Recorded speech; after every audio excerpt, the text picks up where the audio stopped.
No, I'm not mad. Un poème de Anne Florentini. No, I'm not mad. Good girls don't get mad. Good girls don't shout. They don't fight back. They smile back, clench their fists on emptiness, dislocate their jaws. They learn to take, to swallow, truth and lies. They don't say screw you. They bend, they break. They hurt their knees on the gravel. Good girls don't have balls. They've got a womb. They've got a vagina to break in, hair to drag on, a mouth to fill, a chest to come on, skin to leave bruises on. Good girls don't scream. They know how to control their emotions. They don't breathe too hard, don't take too much space. They stay quiet so you feel strong. Good girls wear bras, but no panties. Good girls have soft hands and teeth. They won't damage your manliness. They don't have red lips, horse do. Good girls won't befriend you. They will love you. They will suck your nice guy cock because they know what's good for them. Good girls don't fuck. They make love to good boys. They give their bodies as a gift for you to unwrap and throw away. They don't whine, they sigh. They come in silence, leave in silence. They don't dig their nails into your flesh. They don't touch your soul. They vanish in silence. Bon, je sais pas trop par où commencer. Le féminisme, c'est un thème qui me touche depuis plusieurs années. Je me souviens quand j'étais petite, à un moment donné, j'étais en 5e année, je crois. Puis je me souviens avoir dit, moi je suis une féministe.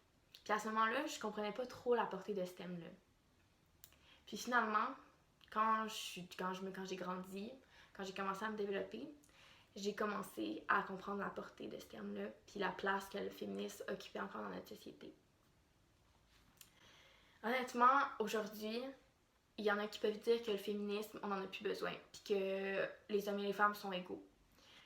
Mais en fait, c'est juste une impression, parce que maintenant, les inégalités ont pris une autre forme.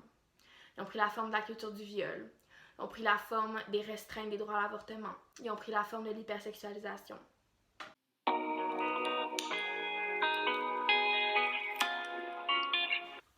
Honnêtement, moi, en tant que femme, aujourd'hui, comment je me sens? Je me sens objectifiée, puis j'ai l'impression que plusieurs personnes essaient d'avoir une emprise sur mon corps. Ça commence par, justement, les lois restrictives sur l'avortement, qui ont pris place aux États-Unis, mais qui sait quelle place ça pourrait prendre. Il y a des batailles à mener sans fin pour ça. C'est pas normal qu'en 2020, on ait encore à se battre pour nos droits, pour avoir le droit sur nos corps. C'est pas normal que les droits à l'avortement soient restreints même en cas de viol ou d'inceste. The grace of God that causes men to be born again. It causes men to walk in newness of life. You cannot muster that up apart from the grace of God. You must cry out to Him for mercy this morning. Jesus, have mercy on us. Jesus, have mercy on me, a sinner. Young lady, you don't have to be a murderer this morning, young lady. Don't listen to the wicked counsel of these orange-vested people. These orange-vested people who are rubbing you on the back and telling you that it's going to be okay. It's not going to be okay for your baby. It's not going to be okay. Your baby is going to be torn limb from limb. Your baby's head is going to be crushed. Your baby's going to be destroyed with chemicals. It's not going to be okay this morning.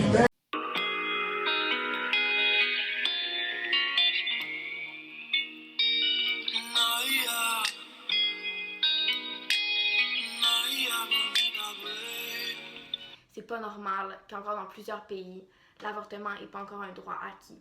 Parce qu'en tant que femme, c'est nous seules qui devons avoir le droit sur nos corps.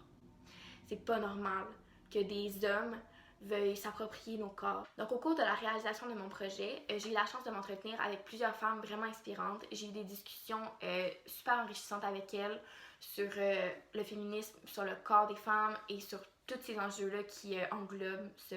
En premier lieu, j'ai décidé de m'entretenir avec Martine Delvaux, une enseignante à l'UQAM, une militante et autrice féministe. Elle a écrit plusieurs essais. Son dernier livre, sorti récemment, s'intitule Le Boys Club. Et elle a écrit un autre essai qui s'appelle Les filles en série, que j'ai commencé à lire tout récemment, qui est vraiment excellent, et puis qui parle de l'objectification de la femme dans la société en gros, et puis de la place que la femme occupe dans la société et de son corps. Ensuite, j'ai eu une discussion avec Camille Simard, qui est une des éditrices de la maison d'édition féministe Remue Ménage. Cette maison d'édition-là a publié plusieurs livres et essais féministes. Je me suis entretenue avec Aja Mayrock, une militante féministe et poète américaine. Cette femme-là, je l'ai connue sur Instagram. J'ai vu une de ses vidéos où elle récitait un poème à propos de la vérité quand on est une fille, donc The Truth About Being a Girl. Puis également, j'aimerais aborder la question de l'avortement aussi, parce que aussi, c'est les restrictions sur l'avortement, par exemple, comme on a vu aux États-Unis, c'est vraiment une façon d'avoir le contrôle sur le corps de la femme. Mais comment faire en sorte à ce que la femme puisse faire comprendre que c'est son corps? Pourquoi la société veut autant contrôler le corps de la femme? C'est vraiment une bonne question. Il y a des anthropologues, si on revient comme à la genèse, là, vraiment au tout début, il y a des anthropologues qui disent que, ça tu pourras aller lire un jour, mais que le patriarcat remonte à la volonté des hommes de contrôler leur paternité. Parce que, tu sais, je veux dire, une femme enceinte ne peut pas garantir à 100% que tel ou tel est le père, là. Ouais. Donc, ce serait un mécanisme de contrôle du corps des femmes depuis la nuit des temps, même si c'est vraiment pas un argument. Puis, ça pourrait expliquer cette espèce d'incertitude-là biologique. Une fois que l'enfant est né, oui, mais quand même, c'est comme si on avait un pouvoir ajouté d'enfanter sans donner de garantie à un géniteur. Ça pourrait expliquer cette espèce de chose qui glisse, là, cette espèce de non-garantie qui pourrait expliquer la volonté de contrôle des hommes. Mais qu'aujourd'hui, ça se perpétue, je pense que c'est du pur conservatisme. À quel point le corps de la femme, c'est un enjeu dans la société aujourd'hui? C'est un enjeu de mille et une façons. Là. Vraiment, tantôt vous avez parlé d'avortement, c'est sûr que les droits qui concernent la reproduction, la sexualité, c'est toujours problématique. C'est toujours une bataille sans fin. Oui, c'est une bataille sans fin, parce que c'est un droit qui n'est jamais acquis. On pense que c'est acquis. Mais par la bande, quelqu'un arrive, un politicien qui est d'une autre tendance, et va vouloir attaquer cette liberté. On l'a vu l'année passée. Absolument. Et c'est vraiment sur le seuil de notre porte, hein, parce qu'aux États-Unis, ce qui s'est passé, c'est gravissime. Et ailleurs dans le monde, le droit à l'avortement, à la terminaison volontaire de grossesse, il n'est pas acquis dans bien des lieux. Mais bon, à part l'avortement, on pense aujourd'hui aux violences obstétricales, on pense aux violences sexuelles, comment elles sont traitées par les policiers, par la justice. Bon, ça, c'est un problème corporel, complètement. Mais on peut même aller au comment est-ce que la santé des femmes est traitée.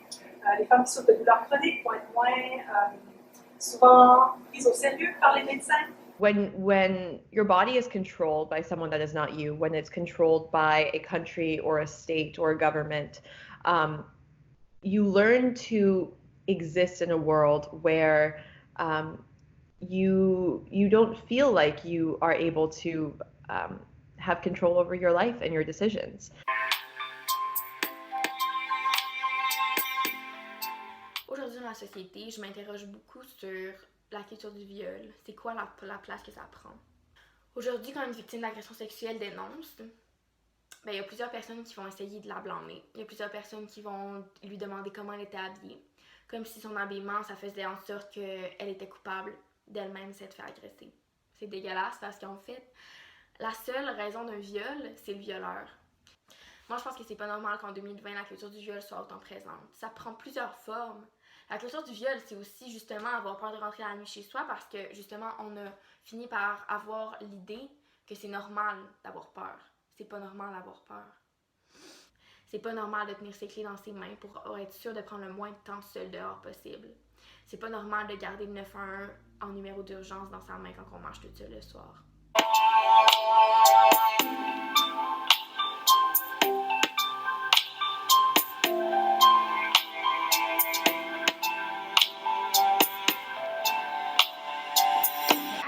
La société dans laquelle on vit, c'est sûr que c'est des restrictions différentes que celles des garçons. Donc, je peux témoigner d'une de mes expériences. Donc, si je parle à des garçons de mon âge, ils peuvent rentrer à l'heure qu'ils veulent le soir parce que pour eux, il n'y a aucun danger.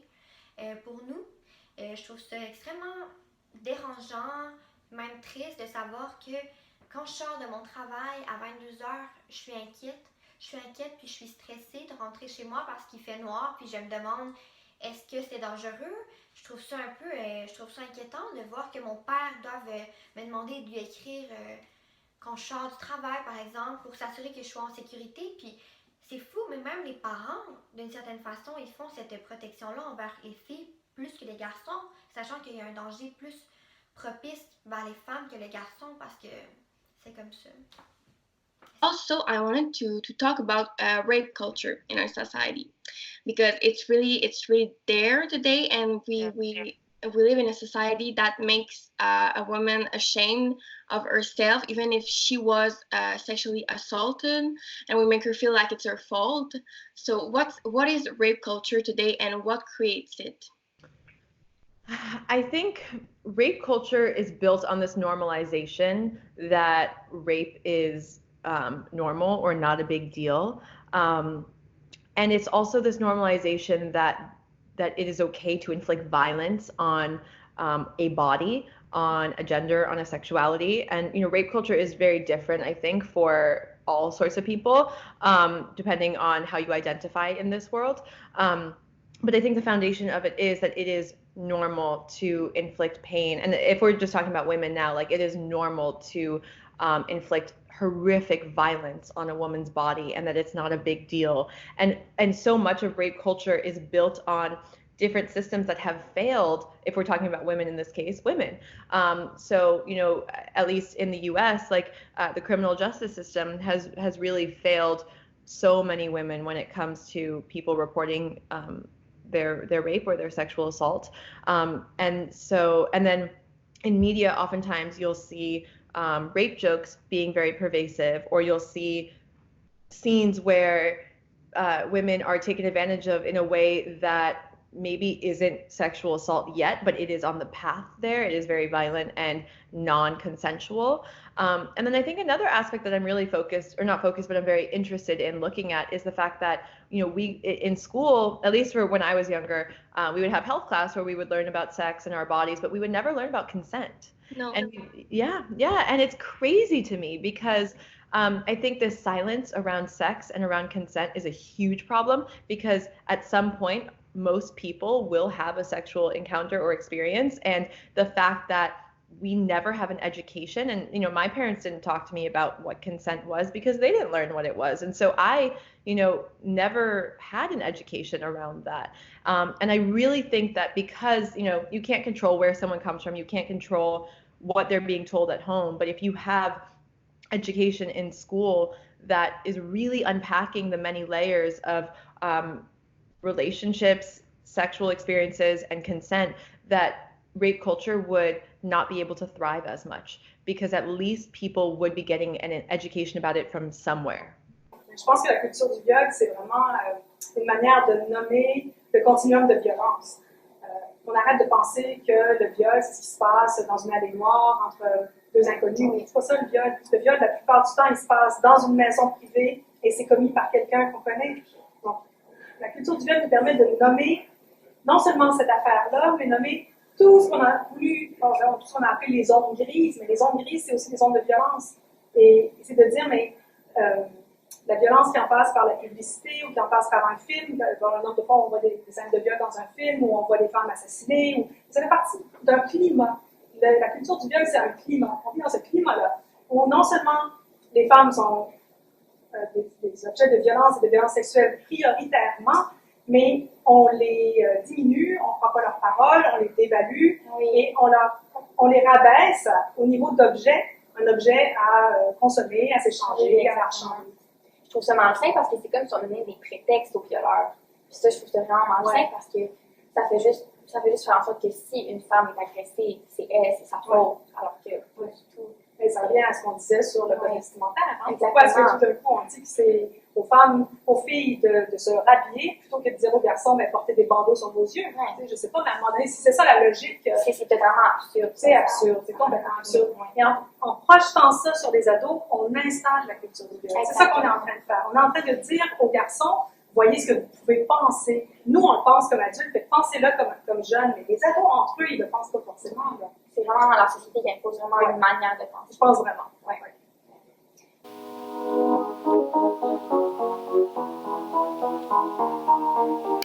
Pendant mes recherches, pendant mon projet personnel, ma mère m'a recommandé de lire le livre de Nelly Arcan, Burqa de chair. J'ai lu entre autres sa nouvelle La Honte. Puis pour faire une histoire courte, elle a écrit cette nouvelle-là à la suite de son passage à Tout le monde en parle, où elle portait une robe avec un décolleté, puis qui laissait voir sa poitrine. Puis elle a énormément été critiquée là-dessus. Les intervieweurs lui faisaient des références là-dessus. Puis on lui reprochait d'être ce qu'elle dénonçait. Donc elle, ce qu'elle dénonçait, c'était la pression des femmes d'être tout le temps parfaites, puis d'être tout le temps sexy, d'être tout le temps désirable. Puis elle arrive à Tout le monde en parle avec un décolleté.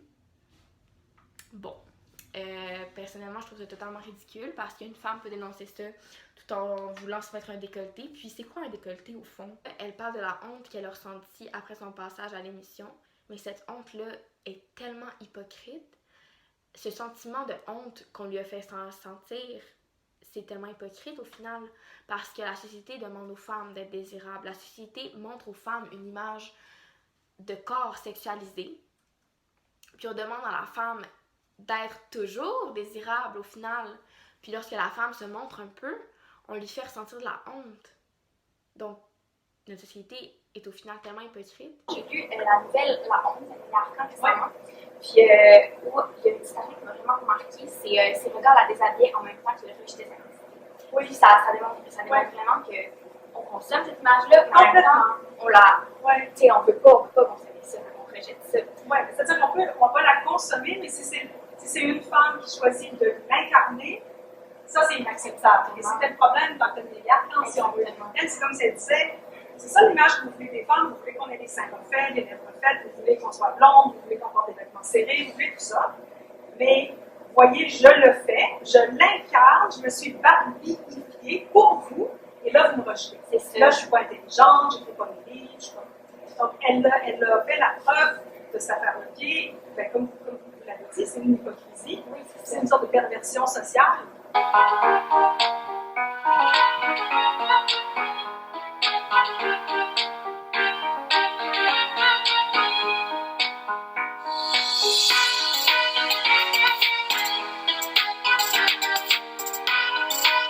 I opened my eyes to the truth about being a girl. I heard guys say things like, dude, she was 10 times tighter than that girl you hit and quit Ray, or I want to pipe your sister someday, or her ass looks like a racetrack with those stretch marks, but at least it's big like Kim K's. I never grew up thinking of those things. Don't blame me, but when I thought about boys, I thought about dinner dates and soulmates, not fuckboys that look at you like shark bait. It breaks my heart for every girl growing up in this world instead of, how was your day messages we get, you up, wanna come fuck? I am not an object. I have a voice and something to say. Do not assume that I belong in your bedroom. I belong in a conference room.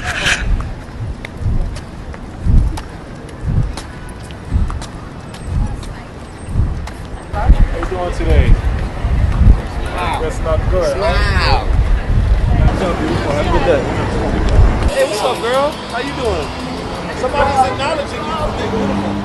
She said thank you. Oh, bless you. Hey, baby. Hey, beautiful. How are you this morning? Have a nice evening. Nice. Damn. Damn. God bless. Sexy American Eagle. Hello, good morning. God bless you. Have a good day, right? Donc, j'avais une première question pour vous par rapport à ça. Donc, dans votre livre, Les filles en série, vous référez souvent à cette expression-là, filles en série. Donc, d'après ce que j'ai compris, c'est comme pour illustrer le fait que la société impose vraiment une façon d'être aux femmes. Donc, pour qu'elles soient toutes pareilles, pour qu'elles se conforment aux normes, pour qu'elles rentrent un peu dans un moule. Donc, selon vous, c'est quoi cette façon d'être qui nous est imposée? C'est quoi les normes auxquelles on a l'impression de se conformer? L'idée des filles en série, c'est de penser... Moi, j'étais très intéressée par toutes ces représentations de femmes toutes pareilles, suivant le même moule, comme vous venez de le dire. Donc, en général, elles sont blanches, elles ont les cheveux plutôt longs, plutôt droits, elles sont plutôt minces. Puis là, on pense aux ballerines autant qu'aux mannequins de mode ou aux Rockettes. Ces figures de femmes qui bougent ensemble. Ce qui m'intéressait, c'était de voir, d'une part, c'était des images que je trouvais belles, moi, spontanément, c'est des images qui me reposaient. J'ai commencé à analyser ces images-là, puis à voir comment, non seulement elles étaient toutes pareilles, mais en général, elles ne se regardaient pas. Elles étaient séparées les unes des autres. Et j'ai essayé de penser ce que ça disait de la place qu'on donne aux femmes dans notre société. Donc, d'une part, c'est la place d'une femme comme un ornement, donc comme une chose qui est belle à regarder et qui est avant tout décorative. Donc, c'est bouge bien, sois jolie, mais ne parle pas. Hein? On dit tout le temps, sois belle et tais-toi. Mais c'est une littéralisation de sois belle et tais-toi. Et c'est aussi, en rendant les femmes ornements, c'est leur enlever un pouvoir. En féminisme, on parle d'agentivité, moi, c'est pas un mot que j'aime particulièrement, mais bon, ça dit ce que ça dit. On enlève aux femmes leur pouvoir d'agir. Et pire que ça, on les isole les unes des autres, donc on les empêche d'avoir des amis, d'avoir des alliés politiques. Et c'est là que je trouve la figure des filles en série importante. Je pense qu'il faut être vigilante par rapport à ça. Non seulement il faut défendre notre capacité à réglementer notre propre corps, qu'il s'agisse des questions de beauté, de santé physique, de maternité, de fertilité, bon, tout ça, mais il faut aussi qu'on reste vigilante par rapport au rapport qu'on a entre femmes. On n'oublie pas d'être amis les uns et les autres, d'être solidaires. De juste se rabaisser. Exact. Parce que en fait, le grand piège de ce qu'on appelle la domination masculine, le patriarcat, en fait, de ce système qui fonctionne comme ça, c'est de faire qu'on est, de nous avoir amené à croire qu'on est nos ennemis. En fait, on est les ennemis naturels les unes des autres. On est tout en compétition. Exact. Ouais. Parce qu'au fond, la personne qu'on regarde, c'est l'homme ou le garçon dont on veut avoir le désir. C'est ça le système qu'on nous a un peu appris. Et c'est à ça qu'il faut résister. On a du mal à ce que les femmes, on accepte mal que les femmes choisissent des choses. Donc, d'où les codes vestimentaires dans les écoles secondaires, par exemple. Hein? Moi, je deviens folle de rage quand ma fille revient et qu'elle me dit on m'a sorti de la classe parce que j'avais un chandail trop court, on m'a fait mettre un. Non, c'est la même chose. Interdire le voile, interdire qu'on voit un petit bout de peau, c'est le même problème. Donc, laissez les filles tranquilles. Laissez-les tranquilles. Donnez-leur la possibilité de faire les choix qu'elles ont à faire. Le problème, d'ailleurs, c'est pas le regard de leurs amis masculins, c'est le regard des profs.